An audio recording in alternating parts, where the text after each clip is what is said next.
दोस्तों नमस्कार। आप सभी सदस्यों का स्वागत है बी ऑफिसर मेक ऑफिसर परिवार में। ज्योग्राफी की क्लास नंबर 22 है और ये अपन का भारत का मानसून तंत्र चल रहा है साहब।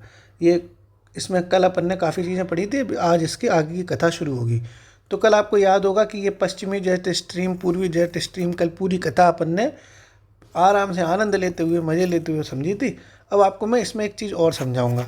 धीरे धीरे करके चीज़ें समझनी होती हैं। एक दिन में सब कुछ रायता फैला लेंगे तो फिर दस्त हो जाएंगे कि नहीं हो जाएंगे साहब। भाई एक दिन में सारा खाना खा लोगे तो फिर अगले दिन लोटा लेके भागना पड़ जाएगा। इसलिए धीरे धीरे चलो साहब, धीरे धीरे। तो ये जो पश्चिमी जेट स्ट्रीम है, इसके कारण भी एक छोटा सा मानसून उत्पन्न होता है। हालांकि भारत में जो बरसात होती है वो गर्मियों में होती है ज़्यादातर। जैसे अभी इस वक्त गर्मियों का टाइम चल रहा है तो बारिश का मौसम चल रहा है। लेकिन कुछ जो बारिश होती है इंडिया में वो सर्दियों में भी होती है, जिसको शीतकालीन मानसून कहते हैं। हालांकि इंडिया में शीतकालीन मानसून के कारण वर्षा जो है वो कम होती है। सर्दियों में बरसात कम होती है, गर्मियों में बरसात ज़्यादा होती है हिंदुस्तान में। तो जो सर्दियों में बारिश होती है वो उसको कहते हैं उत्तर पूर्वी मानसून, उत्तर पूर्वी मानसून। और जो गर्मियों में बारिश होती है उसको कहते हैं दक्षिण पश्चिमी मानसून। ठीक है साहब, दक्षिण पश्चिमी मानसून। तो ये बात मैं आपको आज आगे बता रहा हूँ और अब कल से हम आगे बढ़ते हैं। तो जैसे पश्चिमी जेट स्ट्रीम थी एक तरफ, पश्चिमी जेट स्ट्रीम, और एक हमने देखी थी पूर्वी जेट स्ट्रीम। कल दो देखी थी, तो वही आपको लिखवा रहा हूँ मैं कि पश्चिमी जेट स्ट्रीम को हिंदुस्तान में उपोष्ण कटिबंधीय पश्चिमी जेट स्ट्रीम कहते हैं। उपोष्ण कटिबंधीय पश्चिमी जेट स्ट्रीम, पश्चिमी जेट स्ट्रीम कहते हैं साहब। ठीक है। और इसी के कारण हिंदुस्तान में शीतकालीन वर्षा होती है। कौन सी वर्षा होती है? शीतकालीन वर्षा। और शीतकालीन वर्षा के लिए जो मानसून होता है उस मानसून को कहते हैं उत्तर पूर्वी मानसून। क्या कहते हैं? उत्तर पूर्वी मानसून। ओके। और जो पूर्वी जेट स्ट्रीम है, ये कल अपन ने पूरा समझाई था पूर्वी जेट स्ट्रीम, कि इसको कहते हैं उष्ण कटिबंधीय पूर्वी जेट स्ट्रीम।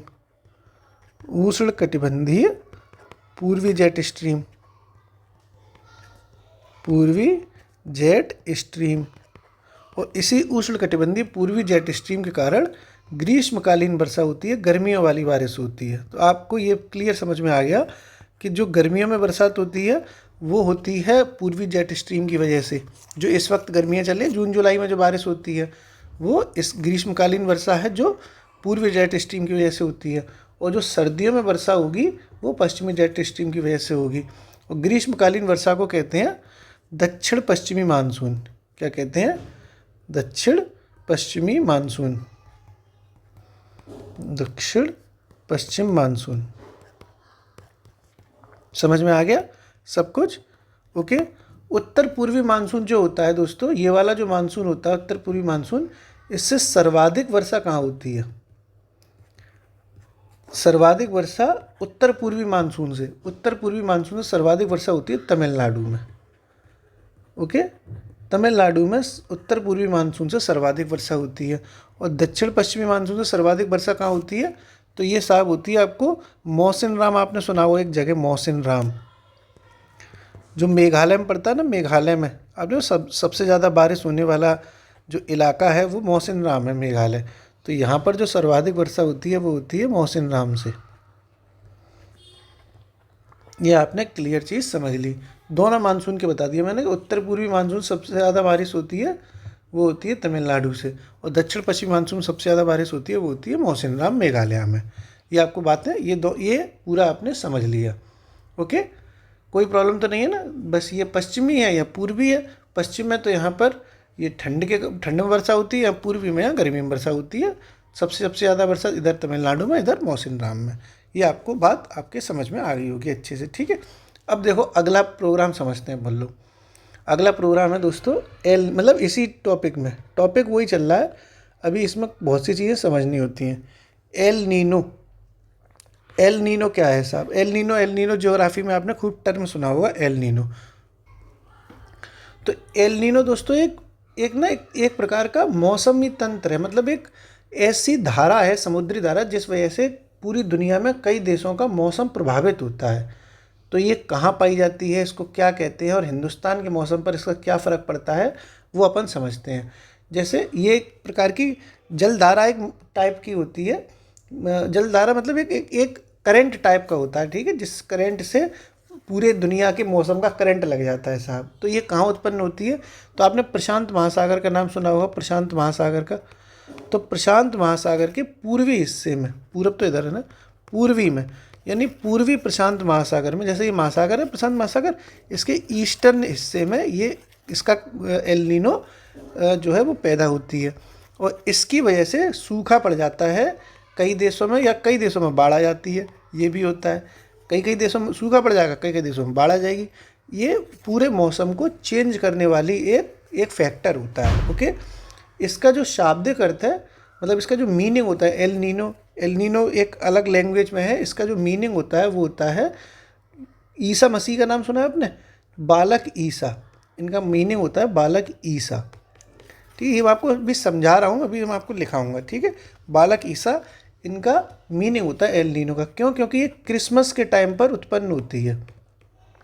क्रिसमस मनाते हैं ना, है jingle bell jingle all the way, है, तो वही क्रिसमस होता है ना, उसी के आसपास उसी टाइम में ये बनती है। इसलिए इसका जो मीनिंग होता है वो होता है बालक ईसा, ईसा मसीह के नाम पे बालक ईसा। ओके, अभी मैं आपको लिखवा रहा हूँ, तो लिखो साहब, एल नीनो का शाब्दिक अर्थ, एल नीनो का शाब्दिक अर्थ बालक ईसा होता है, बालक ईसा है। शिशु ईसा भी कहते हैं इसको, चाइल्ड ईसा, मतलब बालक ईसा है, क्योंकि यह जलधारा, मैंने बताया ना ये जलधारा टाइप की करंट है एक, क्योंकि यह जलधारा क्रिसमस के महीने में, क्रिसमस के आसपास, ऐसे लिख लो ना, क्रिसमस के आसपास उत्पन्न होती है, उत्पन्न होती है। तो शाब्दिक अर्थ भी मैंने आपको बता दिया और ये भी बता दिया कि क्रिसमस के आसपास उत्पन्न होती है। ओके, अब देखो साहब, मैंने आपको क्या बताया था, तो ये बताया था मैंने आपको कि ये पूर्वी प्रशांत महासागर में उत्पन्न होती है। ये प्रशांत महासागर है जैसे, तो ये पूर्वी प्रशांत महासागर में उत्पन्न होगी। और यहाँ एक देश पड़ता है पेरू, पूरे नहीं, पेरू देश है ना, पेरू। तो पेरू में तब गर्मी पड़ रही होती है। हालांकि हिंदुस्तान में तो क्रिसमस के टाइम पर सर्दी पड़ती है, क्योंकि हिंदुस्तान उत्तरी गोलार्ध में है। गोलार्ध की वजह से सर्दी गर्मी बदल जाती है। जैसे मैं आपको समझाऊं, जैसे ये ज़मीन, ये दुनिया है, पृथ्वी है, तो ये इधर उत्तरी गोलार्ध है, नॉर्थ पोल है, इधर ये साउथ पोल है, दक्षिणी गोलार्ध है। तो उत्तरी गोलार्ध में दिसंबर में पड़ती है सर्दी, दिसंबर का महीना है अगर, है, दिसंबर के महीने में अपने ठंड पड़ती है, कुड़ ठंड करती है साहब, लोग करते रहते हैं पूरे दिन, जैकेट पहनेंगे साहब। कुछ लोग गर्मी लेने के लिए शराब और शबाब का भी इस्तेमाल कर लेते हैं कि नहीं समझ रहे। दक्षिणी गोलार्ध में तब गर्मी पड़ रही होती है, यहाँ पे सब नंगे पुंगे घूमते रहते हैं, हाई गर्मी चिल्लाते रहते हैं। तो जो पेरू देश है वो दक्षिणी गोलार्ध में पड़ता है। इसका मतलब क्रिसमस के आसपास दक्षिणी गोलार्ध में गर्मी पड़ती है। तो जब गर्मी पड़ेगी तो ये जो करंट है ना, एल नीनो, ये पेरू में ही उत्पन्न हो रही है, पूर्वी प्रशांत महासागर में। तो ये एल नीनो गर्म हो जाती, मतलब इसके कारण गर्मी बढ़ जाती है, तो फिर कई देशों में सूखा पड़ जाता है। ओके, तो ये अपन समझ रहे हैं साहब, लिखते हैं अपन, समझा अपन ने कि साहब पेरू और प्रशांत महासागर के आसपास ये पैदा होती है और ये इसके कारण गर्म हो जाती है, ठीक है, क्योंकि पेरू में गर्मी पड़ रही है। तो साहब लिखो आगे कथा, आगे अपन कथा लिखते हैं। लिखो, पूर्वी प्रशांत महासागर में, अभी आपको बताया ना कि पूर्वी प्रशांत महासागर में है, पूर्वी प्रशांत महासागर में यह पेरू के तट पर, पेरू एक देशस, ठीक है, पेरू एक देशस की राजधानी लीमा है, लीमा।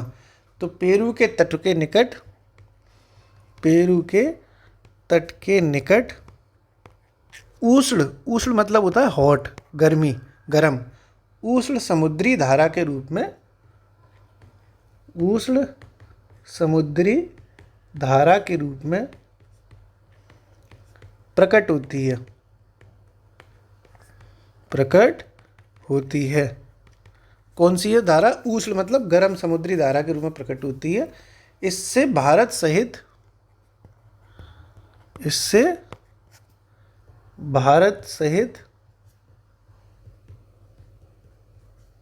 कई देशों का मौसम प्रभावित होता है, कई देशों का मौसम प्रभावित होता है। ये बात मैंने आपको बताई ना, कहीं बाढ़ आ जाएगी, कहीं सूखा पड़ जाएगा। तो अभी अपन लोग इंडिया में रहते हैं, इसलिए इंडिया की ज़्यादा देखनी है, इंडिया की ज्योग्राफी पढ़ रहे हैं अपन लोग। प्रभावित होता है। ओके, अब देखो साहब, यह धारा, अगला पॉइंट है, मैंने बताया ना ये धारा जो है गर्मी बढ़ा देती है। तो यह धारा पेरू तट के जल का तापमान, यह धारा पेरू तट के जल का तापमान, जल का तापमान। अब देखो दोस्तों, अगर ये जो धारा है वो गर्म है, एल नीनो, तो टेम्परेचर बढ़ाएगी या घटाएगी? आप बताओ। जब वाटर का जो टेम्परेचर है वो बढ़ेगा या घटेगा? एग्जैक्टली बढ़ेगा। भाई जितना ज़्यादा टेम्परेचर होता है उतनी ज़्यादा गर्मी हो जाती है। तो जल का तापमान ये 10 डिग्री सेल्सियस तक बढ़ा देती है। बहुत अंतर आ जाता है इसका, 10 डिग्री सेल्सियस तक बढ़ा देती है। ठीक है, 10 डिग्री सेल्सियस तक बढ़ा देती है। ठीक है साहब, इसके प्रभाव क्या पड़ते हैं वो देखो। इसके प्रभाव, हालांकि आपको ये बात तो मैंने आपको बताई थी कि इससे क्या होता है, हिंदुस्तान में बहुत सूखा पड़ जाता है, बारिश कम हो जाती है, मानसून कमज़ोर होता है। तो इसके प्रभाव देखो साहब, एक तो क्या होगा, भारत की बात कर लो अपन, तो भारत में सूखा पड़ेगा। सूखा का मतलब मानसून कमज़ोर। भाई अगर एल नीनो आ गई तो भारत का मानसून कमज़ोर हो जाएगा, बारिश बहुत कम होगी, या तो होगी नहीं या फिर बहुत कम होगी, जितनी होती आती है उससे कम होगी। एक तो ये इफ़ेक्ट पड़ गया। और साहब क्या होगा, जो समुद्री जल होता है उसका जो क्या कहते हैं उसको, वाष्पीकरण, उस पर भी दिक्कत आती है। भाई जब गर्मी ज़्यादा पड़ने लगेगी तो वाष्पीकरण जो जैसा होता है वैसा नहीं होगा, उसमें अनियमितताएं आ जाएंगी, इरेगुलरिटी आ जाएगी। ओके, तो समुद्री जल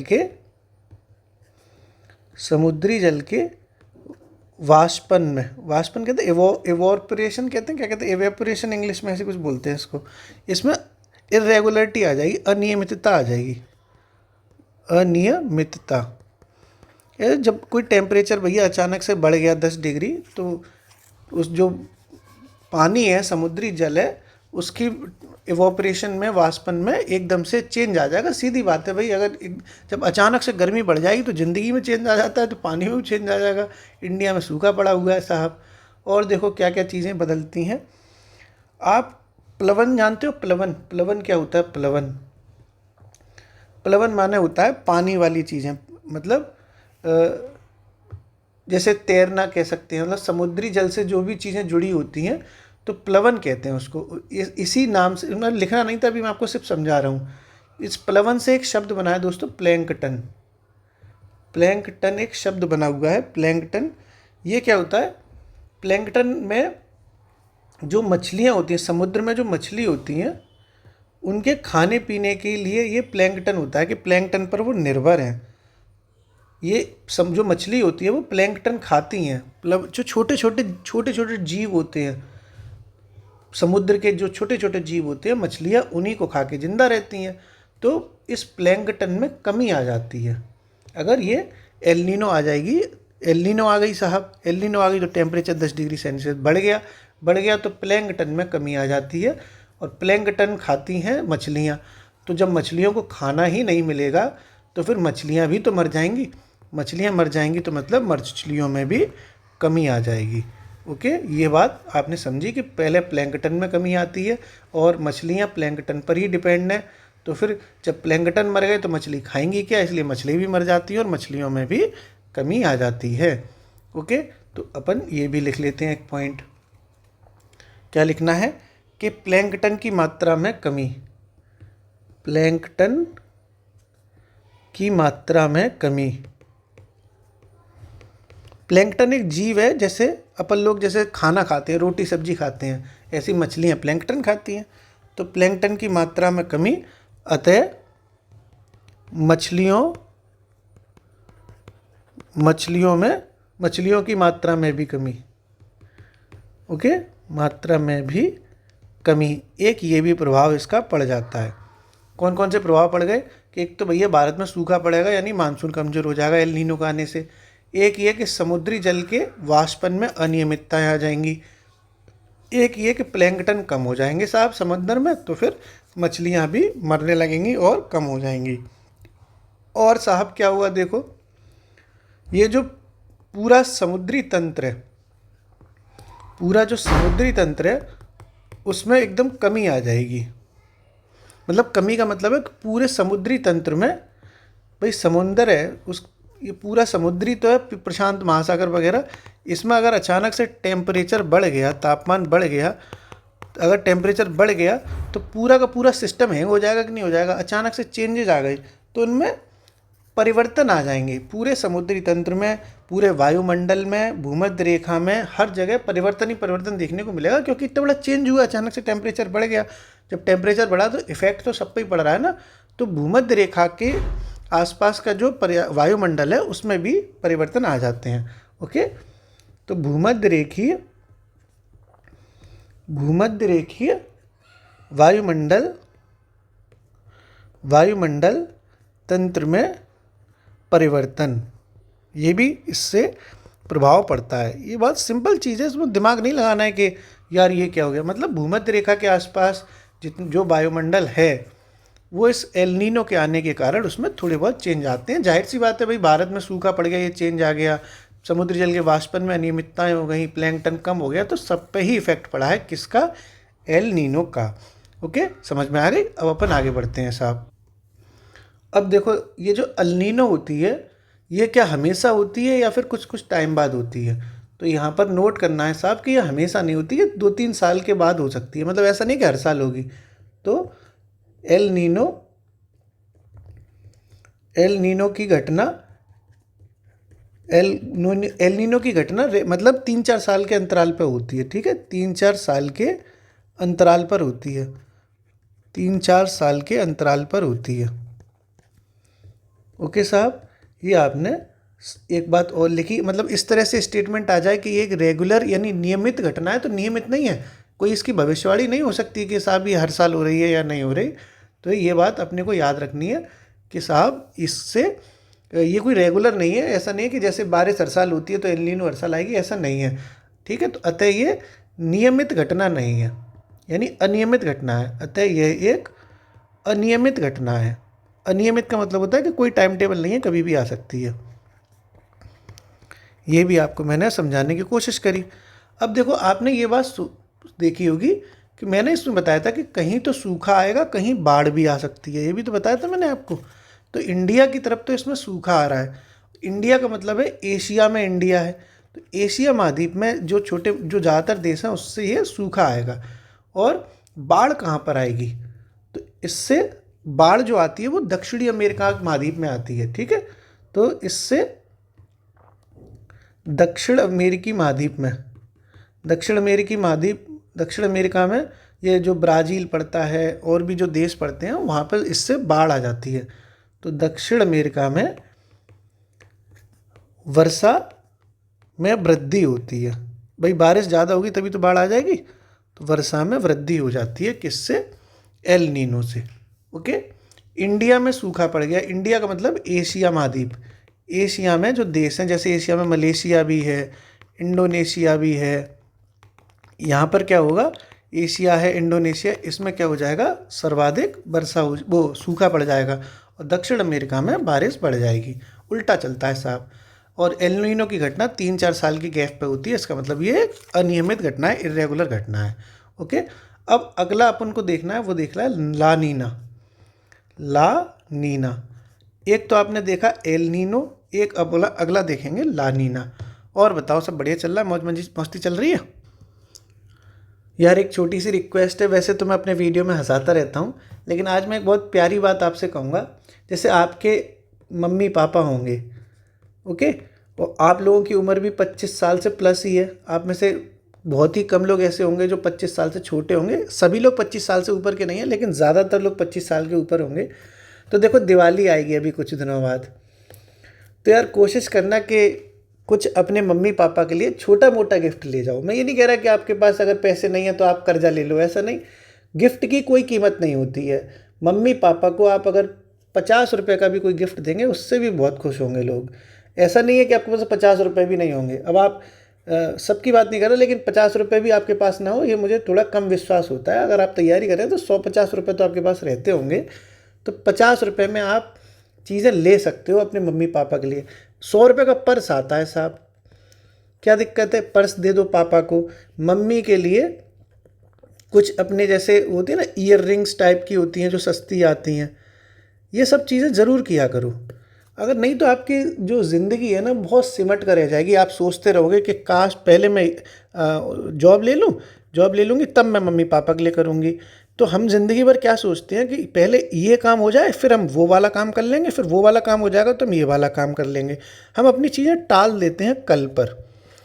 कल पर हम अपना सब कुछ टाल देते हैं, अपनी खुशियाँ भी हम अपनी कल पे टाल देते हैं कि यार आज मैं ये कर लूँ, कल मैं ऐसा करके खुश हो लूँगे, ऐसा कर लेंगे हम।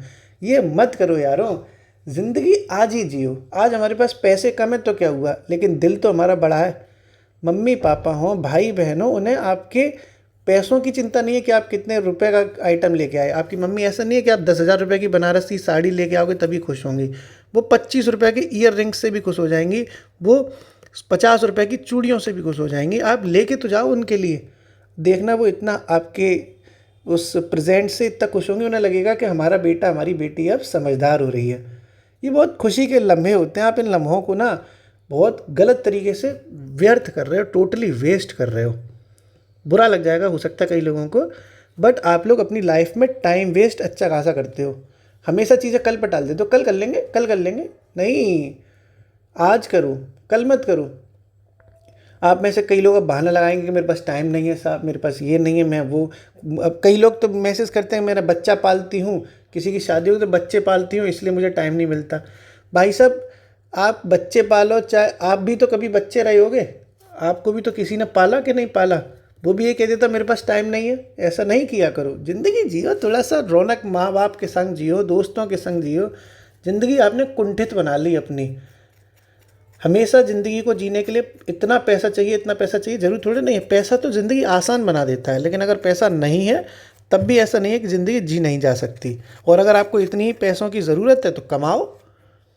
जो इंसान नौकरी नहीं करता वो क्या कमाता नहीं है, वो भी कमाता है। मेरे पापा नौकरी नहीं करते, कमाते हैं। और जब मेरी नौकरी नहीं थी मैं भी बहुत अच्छा कमाता था, क्यों झूठ बोलूँ। मेरी नौकरी लगी 2015 की भर्ती में, 2016 में मेरी ज्वाइनिंग आई। उससे पहले भी मैं बहुत कमाता था। शादियों में नाचता था, गाता था। मैं खुल के बोल रहा हूँ, शादियों में नाचा हूँ मैं खूब, और नाचने के पैसे लेता था। डांस करता था मैं शादियों में, एंकरिंग करता था, होस्ट कहते हैं उसको। खूब मैं नाचता था, नचवाता था, ढोलक वोलक ये सब चीज़ें। जो आर्केस्ट्रा पार्टी जाती है, आर्केस्ट्रा, उसमें नाचता था मैं। अब ऑफिसर तो मतलब 2016 में मैं जॉब में आया, उससे पहले मैं पैसों के लिए ये सब काम करता था। क्या बुराई है? अगर आपको इतना ही पैसा की अगर है तो काम करो, जरूर थोड़ी मतलब मैं ये करता था इसका मतलब आप ये थोड़ी आप भी करो। आप टीचिंग कर लो, कहीं पढ़ा लो, सो आपका पढ़ाया नहीं जाएगा। कई सबकी बात नहीं कर रहा मैं, ओवरऑल बात मतलब कह रहा हूँ। ऐसा नहीं है कि सब लोग एक से होते हैं, लेकिन मैं कई लोगों को जानता हूँ जो टाइम बहुत वेस्ट कर देंगे इधर उधर। 1 घंटा यूं ही वेस्ट कर देंगे, लेकिन 1 घंटा उनसे अगर कह दिया जाए कि चलो किसी कोचिंग में पढ़ा लो, तो लगेगा अरे हमारी पढ़ाई पे इफ़ेक्ट आ जाएगा, हम अगर पढ़ाएंगे तो खूब खुद कब पढ़ेंगे। अजी घंटा मेरा, सब टाइम वेस्ट करने वाली बातें हैं। समझदार बनो, अब बहुत सी चीज़ें ज़िंदगी में देखनी पड़ती हैं। ओके चलो, इतना ही प्रवचन बहुत है, अब आ जाओ लौटाओ। मतलब प्रवचन नहीं, मुझे लगता है कि अब तुम लाइफ में बहुत सी चीज़ें सोचनी पड़ती हैं साहब। ठीक है, चलो अब ला नीना देखते हैं क्या है। तो ला नीना भी दोस्तों वही एक करंट है, एक ओशियन करंट है, एक जलधारा है। जैसे सेम एल नीनो जैसी है, पर इसकी उल्टी है ये। जैसे एल नीनो का शाब्दिक अर्थ था बालक ईसा, ओके, यानी छोटा लड़का। बालक ईसा का मतलब क्या हो जाएगा? छोटा लड़का। भाई ईसा मसीह जब बालक हैं तो लड़का है तो छोटा है, इसका मीनिंग छोटा लड़का भी होता है। तो ला नीना का मतलब होता है छोटी लड़की। इसका शाब्दिक अर्थ जो होता है वो होता है छोटी लड़की। ओके, ये जस्ट अपोजिट है एल नीनो के। एल नीनो की जितनी भी क्वालिटी होंगे उसकी जस्ट उल्टी है ला नीना, तो इसका शाब्दिक अर्थ हो जाएगा छोटी लड़की, छोटी लड़की। अब जो जो जो चीज़ें एल नीनो करती थी उसका जस्ट उल्टा करते जाओ। यहाँ देखो क्या था, एल नीनो देखो इधर क्या था, ये क्या, यह जलधारा पूर्वी प्रशांत महासागर में पेरू के तट के निकट उष्ण समुद्री धारा के रूप में थी ना, गर्म थी, गर्म थी। उष्ण माने गर्म होता है, तो ये जो ला नीना है ना, ये ठंडी जलधारा है। ओके, कैसी है, ठंडी, जिससे टेम्परेचर कम होता है। भाई एल नीनो से टेम्परेचर बढ़ रहा था, ये देखो यहाँ लिखा है मैंने, एल नीनो से टेम्परेचर बढ़ गया था, ये देखो ये लिखा ना, टेम्परेचर बढ़ा था एल नीनो में, तापमान बढ़ा था 10 डिग्री सेंटीग्रेड तक। यहाँ तापमान गिरेगा, ला नीना क्योंकि ठंडी है, इसका मतलब यहाँ तापमान गिरेगा। ठीक है, तो यह ठंडी जलधारा है जिससे तापमान कम होता है, जिससे तापमान कम होता है, टेम्परेचर गिर गया साहब। ओके, ये भी आपने समझ लिया, जस्ट अपोजिट है एल नीनो के। ओके, ये भी आपने समझ लिया। अब देखो और क्या समझना है कि इससे प्रभाव क्या पड़ता है, इससे क्या प्रभाव पड़ता है। तो सेम ये बस इंडिया के बारे में देखो कि एल नीनो से तो भारत में सूखा पड़ रहा था, भारत में एल नीनो के कारण भारत में सूखा पड़ रहा था, भारत का मानसून कमज़ोर हो रहा था। लेकिन जब ला नीना आएगी तो भारत में सूखा नहीं पड़ेगा, भारत में ज़्यादा पानी बरसेगा, ये मानसून को मजबूत करेगी। ठीक है, तो इससे भारत का मानसून, भारत मतलब वही एशिया महाद्वीप, भारत का मानसून वैसा होता है, क्या कहते हैं, ताकत, मजबूत होता है। ओके, मजबूत होता है, जिससे भारत और ये जो भारत मतलब भारत के आसपास के भी देश हैं, जैसे मलेशिया है, इंडोनेशिया है, भारत, मलेशिया, इंडोनेशिया, ये जो एशिया महाद्वीप के जो देश हैं वहाँ पर बारिश जो है ज़्यादा होती है, में वर्षा ज़्यादा होती है, ज़्यादा होती है। समझ गए आप, एल नीनो का जस्ट उल्टा हो गया ये। अब देखो एल नीनो के कारण दक्षिणी अमेरिका में वर्षा में वृद्धि हो रही थी एल नीनो से। ये देखो एल नीनो है ना, ये एल नीनो के कारण दक्षिणी अमेरिका में वर्षा में वृद्धि हो रही थी। अब जब ला नीना आएगी तो दक्षिणी अमेरिका में वर्षा में कमी हो जाएगी, सूखा पड़ेगा वहाँ पर। उल्टा हो गया, सेम मैंने बताया ना, उल्टा हो रहा है। ठीक है साहब, तो इससे दक्षिण अमेरिका में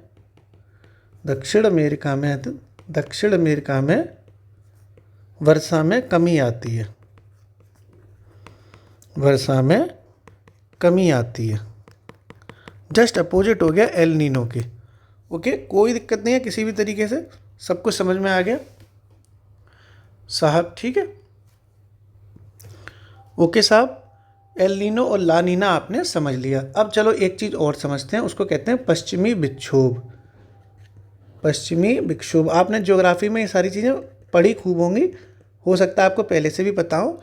मैं तो आपको अगर आपको पहले से पता है तो आपका रिवीजन हो रहा है, नहीं आपको पहले से नहीं पता तो आपको पूरा कॉन्सेप्ट क्लियर हो जाएगा।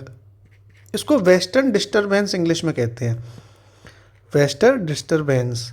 ओके, पश्चिमी विक्षोभ यानी वेस्टर्न डिस्टर्बेंस। अब साहब क्या होता है ये भी समझ लेते हैं अपन, वेस्टर्न डिस्टर्बेंस यानी पश्चिमी विक्षोभ। बिल्कुल प्यार से समझेंगे, मज़े लेते हुए। तो साहब देखो, आपने अभी तक ये पश्चिमी जेट स्ट्रीम वगैरह देखी थी, ये कहीं देखो, ये देखो पश्चिमी जेट स्ट्रीम, इसके कारण ठंड में बरसात होती थी। पर ये लिखवाया मैंने यहाँ पे, समझाया था, पश्चिमी जेट स्ट्रीम के कारण ठंड में पानी बरसता है साहब। और अगर ठंड पड़ रही हो और पानी और बरस जाए तो ठंड और पड़ने लगेगी। वो तो है ही भाई, सर्दी में अगर पानी बरस जाए तो सर्दी और ज़्यादा बढ़ जाएगी। तो इसी से संबंधित होता है पश्चिमी विक्षोभ, पश्चिमी जेट स्ट्रीम से। आओ मैं आपको समझाता हूँ अच्छे से।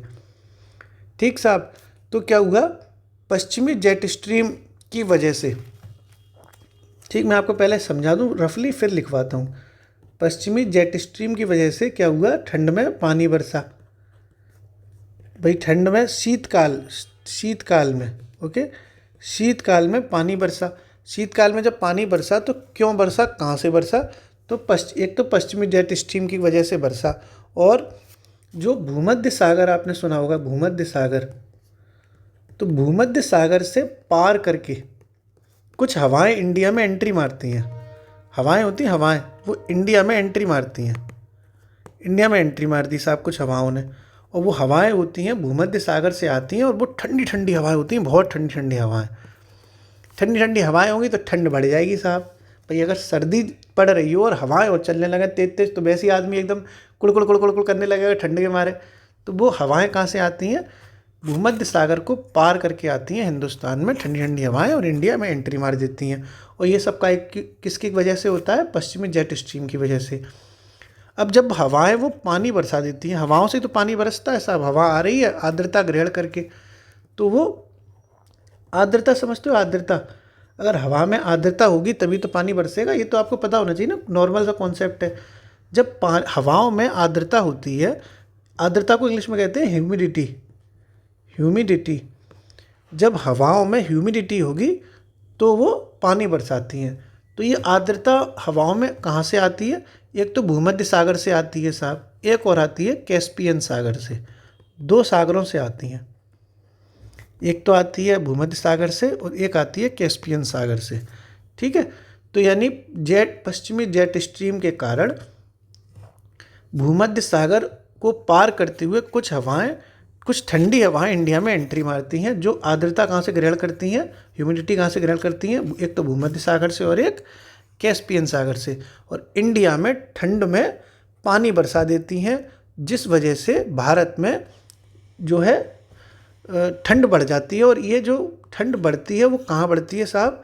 ये ठंड बढ़ती है अपना उत्तर पश्चिमी दिशा में, मतलब उत्तर पश्चिमी जो इंडिया का हिस्सा है, जैसे ये भारत का हिस्सा है, नक्शा मैं बना नहीं पाता बहुत अच्छा है, जैसे मान लो ये सड़ा सा भारत बन गया है यार, तो ये जो भारत का नॉर्दर्न हिस्सा है, नॉर्थ वाला, उत्तर का जो हिस्सा है, ये भारत का नॉर्थ वाला हिस्सा हो गया, उत्तर वाला।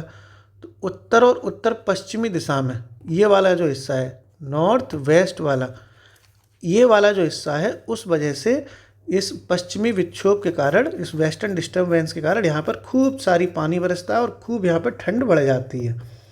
ठीक है, तो ये आपने समझ ली। अब अपन इसको कथा की तरह लिख लेते हैं कि कैसे आया, कैसे क्या हुआ। तो लिखो साहब कथा बढ़िया समझते हुए। पश्चिमी जेट स्ट्रीम में, पश्चिमी विक्षोभ में, ये पश्चिमी विक्षोभ है ना, वेस्टर्न डिस्टर्बेंस, इसमें अपन लिखते हैं। आपने ये समझ लिया कि इसके पश्चिमी जेट स्ट्रीम के कारण ठंड में पानी बरसता है, भूमध्य सागर को पार करके हवाएं इंडिया में, ठंडी ठंडी हवाएं इंडिया में एंट्री मारती हैं, और ये ह्यूमिडिटी लेती हैं साहब भूमध्य सागर से और कैस्पियन सागर से, जिस वजह से उत्तर और उत्तर पश्चिमी हिस्से में खूब ठंड पड़ती है इंडिया में। कहते हैं ना, ठंड में भी ठंड पड़ रही, लोग कश्मीर जाते हैं, लोग हिमाचल प्रदेश जाते हैं, शिमला जाते हैं, बर्फ़ गिरती है। तो इसी पश्चिमी विक्षोभ के कारण बर्फ़ गिरती है, हिमपात कहते हैं जिसको, स्नोफॉल कहते हैं जिसको, स्नोफॉल, तो इसी वेस्टर्न डिस्टर्बेंस की वजह से ही होता है। तो अपन लिख देते हैं पूरी कथा के पश्चिमी विक्षोभ, लिखो पश्चिमी विक्षोभ जाड़े के मौसम में, जाड़ा मतलब ठंड हो गई, जाड़े के मौसम में पश्चिमी और उत्तर पश्चिमी, अभी समझाया था ना कि नॉर्थ वेस्ट में, तो पश्चिमी और उत्तर पश्चिमी दिशा से प्रवेश करते हैं, दिशा से प्रवेश करते हैं। यह भूमध्य सागर पर उत्पन्न होते हैं। अभी समझाया था ना, भूमध्य सागर को पार करके आते हैं, तो यह भूमध्य सागर पर उत्पन्न होते हैं।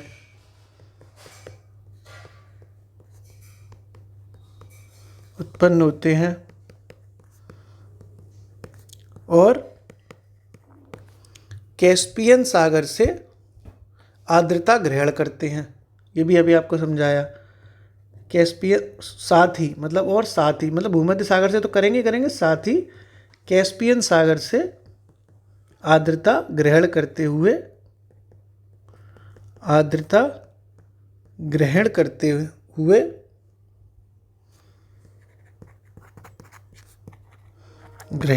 हुए पश्चिमी जेट स्ट्रीम द्वारा, ये ना अभी आपको समझाया ना, पश्चिमी जेट स्ट्रीम, ठीक साहब, पश्चिमी जेट स्ट्रीम देखो घटते हुए पश्चिमी जेट स्ट्रीम द्वारा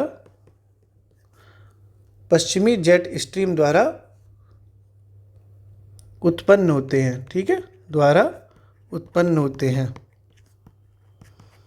कौन? ये पश्चिमी विक्षोभ। ये आपने समझा? यही वो आपको मैंने जो समझाया था वही लिखवा दिया कि पश्चिमी विक्षोभ जाड़े के मौसम में, ठंडों में पश्चिमी और उत्तर पश्चिमी दिशा से प्रवेश करिए इंडिया में, भूमध्य सागर पर उत्पन्न हुए तो भूमध्य सागर को पार करते हुए इंडिया आ जाएंगे। साथ ही कैस्पियन सागर से आर्द्रता ग्रहण करते हुए पश्चिमी जेट स्ट्रीम द्वारा ये उत्पन्न हो गए। ओके, अब देखो साहब, ये किसके लिए जिम्मेदार होंगे? तो ये शीतकालीन वर्षा के लिए, जिम्मेदार हैं। ठंडों में होने वाली बरसात के लिए जिम्मेदार हैं, शीतकालीन वर्षा के लिए जिम्मेदार हैं। कौन? वेस्टर्न डिस्टर्बेंस, पश्चिमी विक्षोभ। ये भी आपने समझ लिया साहब। ठीक है, अब जब शीतकाल में वर्षा हो गई तो शीतकाल में गेहूं की फसल होती है, रबी की फसल होती है। तो रबी की फसलों को ये फ़ायदा करेंगे या नुकसान करेंगे? तो ये रबी की फसलों को फ़ायदा करते हैं। हालांकि बरसात से चीज़ें नुकसान होती है, लेकिन ये पश्चिमी विक्षोभ हवाएं हैं ना, तो इसकी वजह से रबी की फसलों में लाभ होता है। ओके, तो इनसे रबी की फसलों को लाभ होता है। रबी की फसलें होती है ना, रबी की फसलें, खरीफ की फसलें, तो रबी की फसलों को लाभ होता है, प्रॉफिट होता है साहब। रबी की फसलों को लाभ होता है। ये भी आपने समझ लिया। और एक चीज़ मैंने आपको बताया ना, शिमला में बर्फ़ पड़ती है, कश्मीर में बर्फ़ पड़ती है, स्नोफॉल होता है इसी पश्चिमी विक्षोभ के कारण। तो लिखो, इससे हिमालय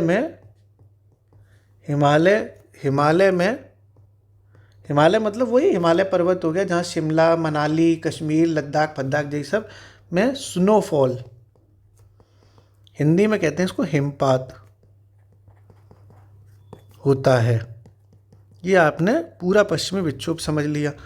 अब एक चीज़ आपको और समझनी है कि इसका आइडिया कैसे लगेगा कि ये पश्चिमी विक्षोभ आने वाला है। भविष्यवाणी टाइप की कैसे होती है? जैसे आपको लगता है कभी कभी आपका दिल कहता होगा यार कुछ गलत होने वाला है, पता नहीं क्यों ऐसे मन घबरा रहा है।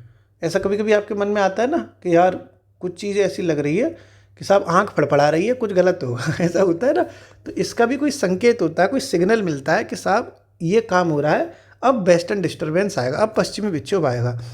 तो जब भी ठंडों की बात चल रही है, ठंडों में सब कुछ होता है। जब भी शीतकाल में, जैसे आप लोग ठंडों में सो रहे हो साहब, अचानक से आपको लगे कि किसी रात में टेम्परेचर बढ़ गया, हाई गर्मी बढ़ गई, किसी रात में ठंडों के दौरान आपको रात में लगे कि टेम्परेचर बढ़ रहा है, तो अगले दिन समझ लो कि भाई साहब पश्चिमी विक्षोभ आने वाला है। सच में ऐसे ही होता है।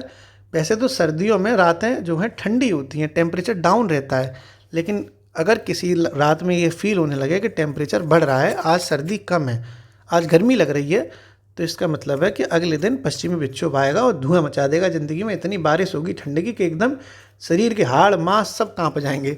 ठीक साहब, तो ये भी अपन लिख लेते हैं, समझ लेते हैं।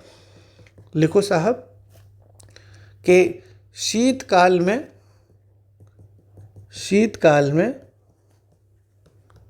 रात्रि के तापमान, रात में बताया ना, रात्रि के तापमान में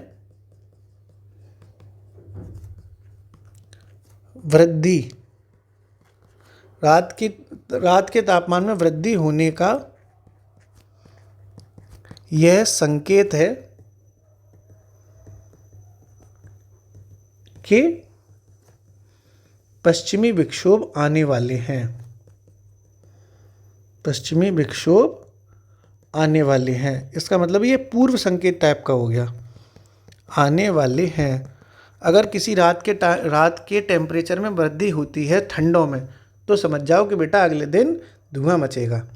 ये भी आपने पूरा वेस्टर्न डिस्टर्बेंस समझ लिया, पश्चिमी विक्षोभ आपने ये समझ लिया। तो ये आपको बहुत टिपिकल चीज़ें थी जो मैंने आपको समझाने की कोशिश करी। अब आप कमेंट बॉक्स में एक आंसर दो। आप बताओ तमिलनाडु में कौन से मानसून के कारण वर्षा होती है? तमिलनाडु में कौन से मानसून के कारण वर्षा होती है? ऑप्शन वो होता ना, उत्तर पूर्वी मानसून, दक्षिण पश्चिमी मानसून या उत्तर पश्चिमी मानसून, दक्षिण पूर्वी मानसून, ये 4 ऑप्शन है। इनमें से तमिलनाडु में कौन से मानसून से सबसे ज़्यादा वर्षा होती है, ये आप बताओ। अब अपन करते हैं रिवीजन। ठीक सब, आज बहुत कॉन्सेप्ट वाली क्लास थी ये। कभी कभी क्लास में इतनी बहुत ज़रूरी चीज़ें होती हैं कि मजाक थोड़ा कम हो पाता है, कोई दिक्कत नहीं है। मजाक तो ज़िंदगी में वैसे ही चल रहा है, ज़िंदगी मजाक बनी हुई है पूरी तो मजाक तो चलता ही रहता है, लेकिन आज बहुत इंपॉर्टेंट चीज़ें आपकी समझ में आई होंगी। पश्चिमी जेट स्ट्रीम मतलब उपोष्ण कटिबंधीय पश्चिमी जेट स्ट्रीम कहते हैं ना। इन्हीं के कारण भारत में ठंड में वर्षा होती है, जिसको उत्तर पूर्वी मानसून कहते हैं, और इसी से सबसे ज़्यादा वर्षा होती है तमिलनाडु में। ओके, फिर पूर्वी जेट स्ट्रीम कारण इसको कहते हैं उष्णकटिबंधीय पूर्वी जेट स्ट्रीम, और ये गर्मियों का मानसून है, और इसको दक्षिण पश्चिमी मानसून भी कहते हैं। और सबसे ज़्यादा भारी पानी बरसता है मौसिनराम मेघालय में, इसके कारण, किसके कारण, दक्षिण पश्चिमी मानसून के कारण। एल नीनो, आज अपन ने समझा कि एल नीनो एक शाब्दिक अर्थ है जिसका अर्थ होता है बालक ईसा, छोटा लड़का। ये आपको मैं बताना भूल गया कि ये कौन सी भाषा में इसका अर्थ है। स्पेनिश भाषा का शब्द है ये, स्पेनिश भाषा का शब्द है, जिसका मीनिंग होता है छोटा लड़का यानी बालक ईसा। यानी स्पेन के लोगों ने सबसे पहले एल नीनो और ला नीना को देखा था। सबसे पहले स्पेन जो देश है उसके मछुआरों ने देखा था, तो इसलिए ये बात यहाँ लिखना भूल गया, अब बता दी। अब साहब, क्रिसमस के टाइम पर उत्पन्न होती है, इसलिए इसको बालक ईसा कहते हैं। पूर्वी प्रशांत महासागर में पेरू के तट के निकट उष्ण यानी गर्म वाली धारा है, क्या नाम है उसका, एल नीनो, जिससे टेम्परेचर बढ़ जाता है। कितना टेम्परेचर बढ़ता है पेरू तट पर, 10 डिग्री सेल्सियस तक बढ़ जाता है, और इसके प्रभाव के कारण भारत में सूखा पड़ता है, मानसून कमज़ोर हो जाता है, और भारत के साथ साथ मलेशिया, इंडोनेशिया में भी ये सूखा पड़ जाता है। मलेशिया, इंडोनेशिया में भी, क्योंकि सब इंडिया के पड़ोसी हैं, तो जो इंडिया में हो रहा है वो यहाँ भी होगा। समुद्री जल के वाष्पन में अनियमितताएं आती हैं, ये आपने समझा था। प्लैंकटन की मात्रा में कमी होगी तो मछलियों की मात्रा में भी कमी हो जाएगी, और पूरा का पूरा वायुमंडल इफेक्टेड हो जाता है एल नीनो के कारण, और दक्षिण अमेरिका में बरसात में वृद्धि हो जाती है एल नीनो के कारण। एल नीनो की घटना 3-4 साल के अंतराल पर होती है, और यह कोई अनियमित घटना है, रेगुलर नहीं होती। सेम ला नीना है, ये भी एक अनियमित घटना है, बिल्कुल एक ही चीज़ है, ये बस उल्टा है इसका। ये भी स्पेनिश भाषा का ही शब्द है, स्पेनिश भाषा का एक शब्द है ये भी। इसका भी मीनिंग क्या है, इसका मीनिंग है छोटी लड़की। उसका एल नीनो का छोटा लड़का था, इसकी छोटी लड़की है। वो एल नीनो एक गर्म थी, ला नीना ठंडी है। एल नीनो से टेम्परेचर बढ़ता है, ला नीना से टेम्परेचर कम होता है। एल नीनो में भारत का मानसून कमज़ोर होता है, ला नीना में भारत का मानसून मजबूत होता है। भारत में पानी ज़्यादा बरसता है ला नीना के कारण, एल नीनो के कारण कम बरसता है। एल नीनो से दक्षिण अमेरिका में बरसात में वृद्धि होती है, जबकि ला नीना के कारण दक्षिण अमेरिका में वर्षा में कमी आती है। वेस्टर्न डिस्टर्बेंस आपको बता दिया कि पश्चिमी जेट स्ट्रीम के कारण ठंड में पानी बरसा, तो भूमध्य सागर को क्रॉस करते हुए कुछ ठंडी हवाएं इंडिया में एंट्री मार रही हैं, जो कैस्पियन सागर से भी ह्यूमिडिटी ले लेती हैं और इंडिया में पानी बरसा देती है, जिससे ठंड बढ़ जाती है। ये सब वही कथा आपको लिखवा दी। रबी की फसलों को प्रॉफिट हो जाता है। ठंड में अगर रात के टेम्परेचर में हाई गर्मी होने लगे, टेम्परेचर बढ़ जाए, तो समझ लो अगले दिन पश्चिमी विक्षोभ आने हैं। और आपको ये बताओ कि तमिलनाडु में सर्वाधिक जो वर्षा होती है वो किस मानसून से होती है। उम्मीद है आपको इस कॉन्सेप्ट चीज़ें समझ में आई होंगी, फैक्ट भी आपको याद हुए होंगे। शुक्रिया।